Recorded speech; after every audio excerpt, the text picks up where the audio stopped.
Whether you admire or condemn his tactics, there's no debating that undercover activist James O'Keefe has taken on some big targets and come up with some stunning results.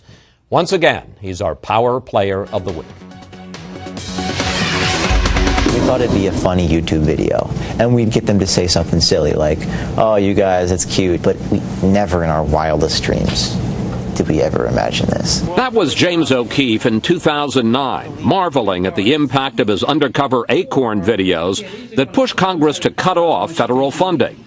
Now he has struck again, masterminding a sting of NPR executives at what was supposedly a lunch with rich Muslim donors that showed their political bias here against the Tea Party. I mean, it's pretty scary. They're seriously nice. We wanted to find out what drives the 26-year-old O'Keefe, who describes himself not as a conservative but a progressive radical. And what we discovered is an outrage with liberal hypocrisy.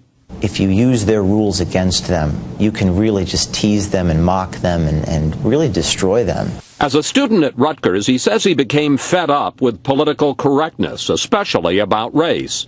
So on St. Patrick's Day 2004, he met with an administrator to demand they stop serving Lucky Charms cereal with its Irish leprechaun.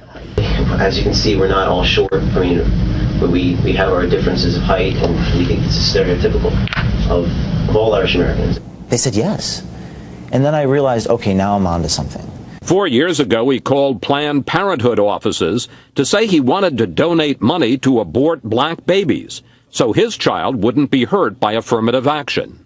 That's definitely possible. Oh, always. Can I put this in the name of my son? Absolutely. In 2009, when Hannah Giles called and proposed they sting Acorn, O'Keefe was on board. She said, I can be a prostitute. And that's when I said, what if I'm a pimp? And then we said, what if there are 13-year-old girls involved? And we just upped the ante and just made it more ridiculous. Just showing how you can make it legal. O'Keefe has had problems. Last May, he pleaded guilty to a misdemeanor for posing as a phone repairman to get into Senator Mary Landrieu's office. But now he has a new scalp.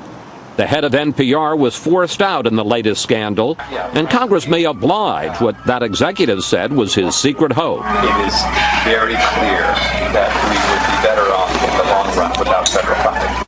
O'Keefe says his friends always tell him the next sting will never work. They'll never say yes. That's ridiculous. That's absurd. Every time they say yes. So people say, you're never going to do it again. I disagree with them. I think that I'll come up with a new strategy and I'll get them to say yes.